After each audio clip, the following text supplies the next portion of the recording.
સુસ્વાગતમ, hello and welcome. હું છું આપની હોસ્ટ અને દોસ્ત કૃતિ. સ્વાગત છે આપનું મંતવ્ય ન્યૂઝની એક વિશેષ રજૂઆત વાનગી શોમાં. Title sponsored by LG Bandhani Hing, essence of authentic taste since 1894, co-presented by Varmora homeware and mother's recipe પ્રેમનો સ્વાદ. તો દર્શક મિત્રો, આજે વાનગીના રસોડે જે વાનગી બનવા જઈ રહી છે, પહેલી વાનગીનું નામ છે વેજ મોમોસ પરાઠા. લોકપ્રિય ફ્યુઝન વાનગી છે, એટલે આમાં મોમોસનો પણ સ્વાદ આવવાનો છે અને સાથે પરાઠાની પૌષ્ટિકતા પણ જળવાઈ રહેવાની છે. હવે દરેક ગૃહિણીને સવાલ હોય કે સવારે ગરમા ગરમ નાસ્તો મારા પરિવારના સભ્યો માટે શું બનાવું, કાં તો પછી મારા બાળકોને ટિફિનમાં શું આપવું. તો હવે તમારું જે કન્ફ્યુઝન છે ને એ હવે દૂર થઈ જવાનું છે, કારણ કે આજે તમને જે વાનગી તમારા સુધી પહોંચી રહી છે એ વાનગી તમે અચૂકપણે ટ્રાય કરશો ને તો બધાને ભાવશે. નાનાથી લઈને મોટા સૌ કોઈને ભાવે એવી ફ્યુઝન વાનગી છે વેજ મોમોસ પરાઠા. એટલે ગુજરાતની જે પરંપરાગત આ વાનગી છે, પરોઠા તો આપણે બનાવતા હોઈએ છીએ રેગ્યુલરમાં, પણ આજે કંઈક હટકે, કંઈક અલગ વાનગી બનવા જઈ રહી છે. તો ચાલો વધુ વાર નથી લગાડતા અને કરીએ છીએ આપણે આજના શોની શરૂઆત. દર્શક મિત્રો, વાનગીના રસોડે આજે પિનલબેન સોની આપણી સાથે જોડાઈ ગયા છે. સૌથી પહેલા તો સ્વાગત છે આપનું વાનગીના રસોડે. Thank you. હું પિનલ સોની, નરોડા, અમદાવાદથી. આપણે હવે વેકેશન પડી ગયું છે તો એવું થાય કે હવે છોકરાઓ માટે શું કંઈક નવું બનાવીએ. તો વેજીટેબલ પરોઠા તો આપણે બનાવતા હોય, એના સિવાય કંઈક અલગ આપણે વેજ મોમોસ પરોઠા આજે બનાવવાના છે. ચોક્કસ. તો એકદમ અલગ યુનિક વાનગી છે આપણી, અને જેને મોમોસ ભાવતા હોય એને અચૂકપણે મોમોસ પરાઠા ભાવશે.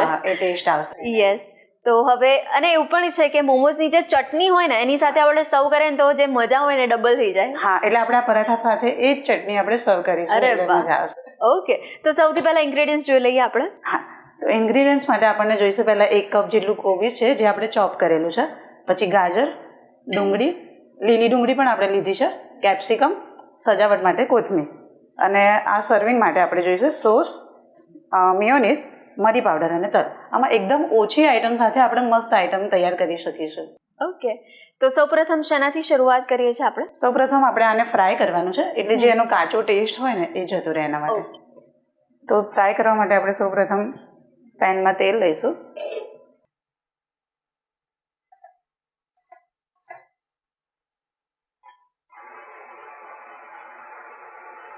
તેલ આપણે થોડુંક જ લેવાનું છે. તેલ ગરમ થાય એટલે આપણે જિંજર ગાર્લિક પેસ્ટ એડ કરીશું એમાં. તો હવે પિનલબેન, આપણે જે મધર્સ રેસિપીની જે આ જિંજર ગાર્લિક પેસ્ટ યુઝ કરી રહ્યા છે, તમે જ્યારે વાનગી બની જાય ને પછી એનો પણ આપણને સ્વાદ અનુભવાય કે હા, આ મધર્સ રેસિપીનો ટેસ્ટ ખરેખર આપણને જોવા મળી રહ્યો છે. તો આપણે 1 સ્પૂન જેટલી પેસ્ટ એડ કરીશું.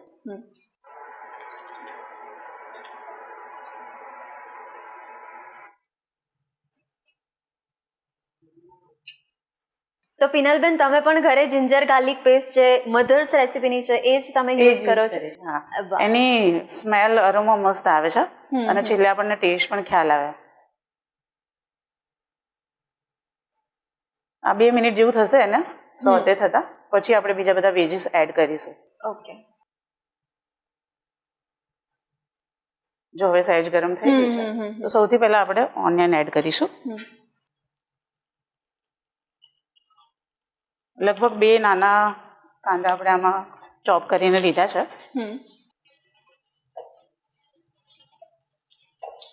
અને આ રેસીપીમાં આપણને બીજા કોઈ મસાલાની જરૂર નહીં પડે, ખાલી મરી અને મીઠું.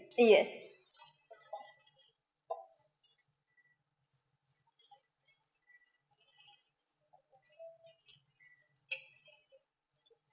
તો પિનલબેન, તમે વેકેશનની વાત કરી. વેકેશનમાં બાળકો ઘરે હોય ને ડેલી એમને કંઈક ને કંઈક ચટપટું ખાવાની ઈચ્છા થતી હોય, તો હવે તમે પણ તમારા બાળકો માટે ઘણી બધી વાનગી બનાવી દીધી હશે, લાંબુ લિસ્ટ હશે નવી નવી વાનગીઓનું.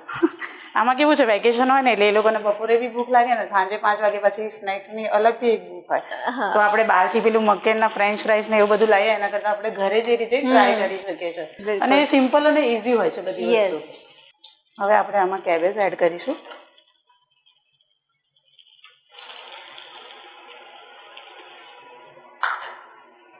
ગાજર છે અને કેપ્સિકમ.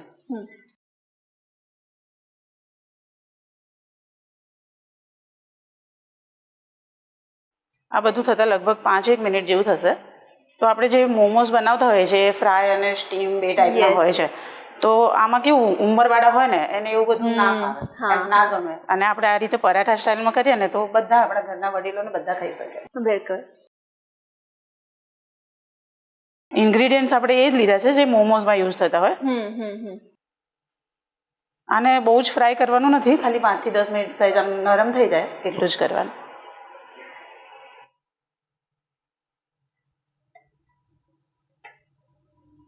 અને પિનલબેન, બાળકો તો હવે આલુ પરાઠાના નામથી હવે કંટાળી જ ગયા છે. હા, એકનું એક હવે એ લોકોને નથી પસંદ આવતું. યસ. એટલે જો કોઈને પરોઠા ભાવે ને તો આ વર્ઝન જો હજુ પણ ટ્રાય કરે ને તો ખરેખર એમને મજા પડશે. અને પાછું આપણે પરોઠામાં ઘઉંનો લોટ યુઝ કરીએ છીએ એટલે મેંદો બી એટલો અવોઇડ થાય અને મજા આવે. બિલકુલ. અને પરોઠા બની જશે ને પછી તમને એમ સહેજ એવું નહીં લાગે કે ભાઈ ઘઉંનો ટેસ્ટ આવે છે કે મેંદો હોય તો વધારે મજા આવે છે, એવું પણ નહીં લાગે. એટલે સ્વાસ્થ્યનું પણ આપણે ધ્યાન રહે. જોડે જોડે એ પણ થઈ જાય. બિલકુલ. હવે સહેજ સતરાઈ ગયા છે ને તો આપણે મીઠું અને મરી નાખી દઈશું. ઓકે.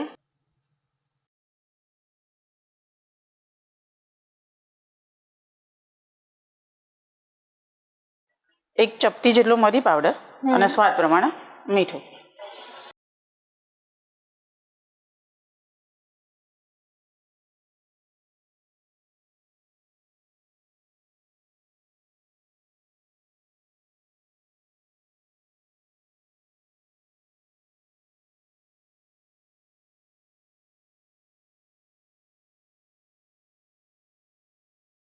તો પિનલબેન, તમારા પરિવારના સભ્યોને તમારા હાથે બનાવેલી કઈ વાનગી સૌથી વધારે ભાવે છે? અમારે એવું છે કે મીઠી વાનગી બધાને બહુ ભાવે. અચ્છા. તો આપણે ગુલાબજાંબુ છે, સુખડી છે, મૈસૂર પાક છે, એ બધું અમે ઘરે જ બનાવીએ કે ભાઈ આપણે ઘરે છોકરાઓ બી પેટ ભરીને ખાવું હોય તો ખાવા દેવાય. બિલકુલ. તો મીઠી વસ્તુઓ ખીર ને પૂરણપોળી ને બધું જ બહુ ભાવે. અને પછી વડીલોનું થઈ ગયું તો છોકરાઓને સ્પાઇસી ભાવે. તો એ લોકો માટે પાછું ભજીયા અને કંઈક અલગ અલગ આપણે ટ્રાય કર્યા કરતા હોઈએ. વાહ. હવે આ થઈ ગયું છે આપણું રેડી.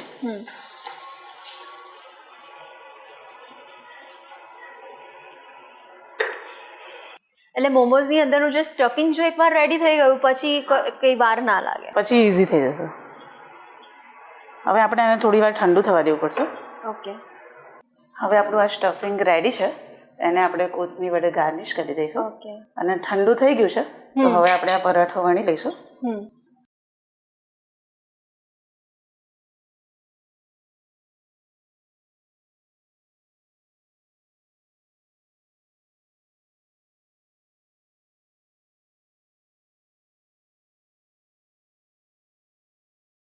તો પિનલબેન, વાનગીના રસોડે જે પણ મહેમાન આવે ને અને વાનગી પોતાની બનાવે એનો સવાલ હું પૂછતી હોઉં છું કે જે પણ વાનગી બનાવો છો એને એમાં કઈ આપણે વસ્તુનું ધ્યાન રાખવાનું છે, એની મેજિક ટિપ્સ તમે વ્યુઅર્સને આપવા ઈચ્છો?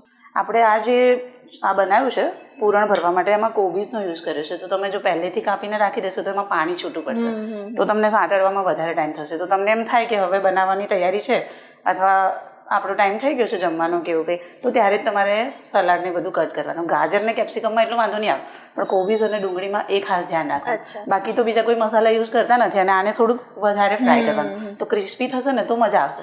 રેગ્યુલર પરાઠા જેવું બી નહીં લાગે અને તમને ટેસ્ટ સારો આવશે. ઓકે. તો હવે આપણું આ રેડી છે.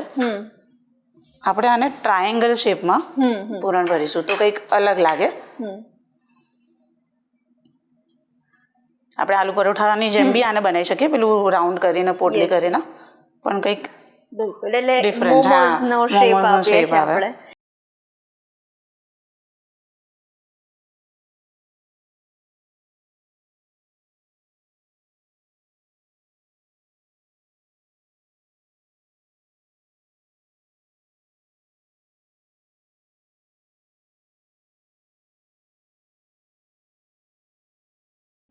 આમાં પાણી કે એવું કંઈ લગાવવાની જરૂર નહીં પડે કિનારી પર, એમને તમારે સાઈડ થઈ જશે. ઓકે.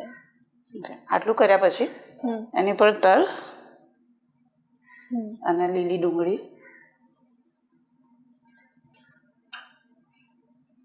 આપણે આ રીતે ફોલ્ડ કરી થોડોક લોટ ભભરાઈએ ઉપર અને નીચે બે બાજુ.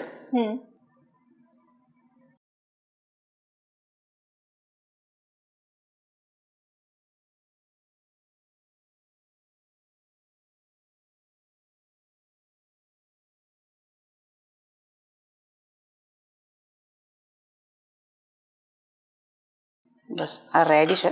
આવી રીતે આપણે એક બીજું પણ બનાવી લઈશું. ઓકે.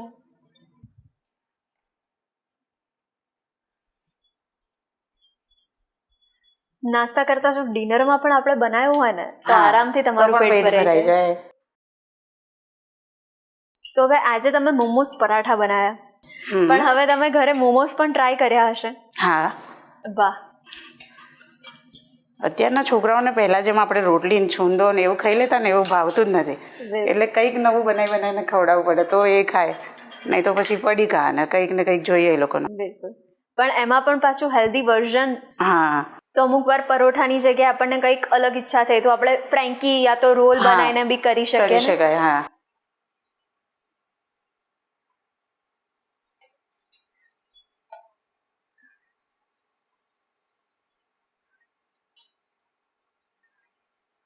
એટલે પિનાતબેન, અત્યારે ઉનાળાની ઋતુમાં શાકભાજી આપણને એટલા બધા ભાવતા પણ નથી હોતા ને એવા સારા પણ મળતા પણ નથી હોતા, તો એની જગ્યાએ આપણે આવી રીતના સલાડ રૂપે આવું બનાવી દઈએ અલગ તો પણ ચાલે. હા. ઉનાળામાં શાકની સૌથી મોટી પ્રોબ્લેમ હોય છે કે ગવાર ને ચોળી ને એવું ના ભાવે, તો કંઈક નવું બનાવીને આપણે આ રીતે કરી શકીએ. હવે આપણે આ મૂકી દીધું છે. આપણે આને બે બાજુ તેલથી કોટ કરી લઈશું એટલે સરસ શેકાઈ જાય.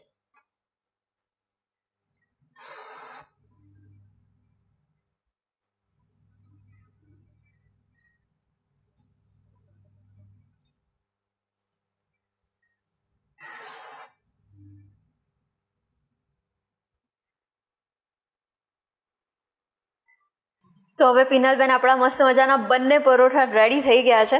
હવે એને જે કહ્યું હતું એ પ્રમાણે ચટણીની સાથે સર્વ કરીએ એટલે મજાને ડબલ કરી દઈએ આપણે.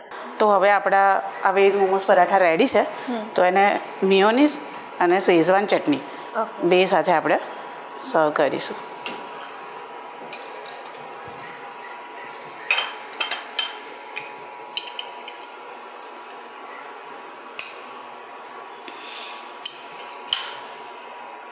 Ready. Thank you so much Pinalben, આ વાનગી આપણા દર્શક મિત્રો સુધી પહોંચાડવા માટે. Thank you. તો દર્શક મિત્રો, માયોનીઝ અને શેઝવાન ચટણીની સાથે આપણા વેજ મોમોસ પરાઠા રેડી થઈ ગયા છે. આ ગરમા ગરમ પરાઠા ખાઈને ખરેખર તમારું દિલ ખુશ થઈ જશે. તો અચૂકપણે તમે પણ ઘરે ટ્રાય કરજો અને પછી અમને જણાવવાનું ભૂલતા નહીં કે કેવા બન્યા હતા વેજ મોમોસ પરાઠા. દોસ્તો, બીજી વાનગી આપના માટે પણ સ્પેશિયલ લઈને આવ્યા છે અમારા મહેમાન. વાનગીનું નામ શું છે એના માટે થોડીક રાહ જોઈએ. મળીએ નાનકડા વિરામ બાદ. વેજ મોમોસ પરાઠા બનાવવાની સામગ્રી: કોબીજ, કેપ્સિકમ, ગાજર, ડુંગળી, ઘઉંનો લોટ, મીઠું, પાણી, તેલ, આદુ, મરચાં, લસણ, મરી પાવડર, લીલી ડુંગળી.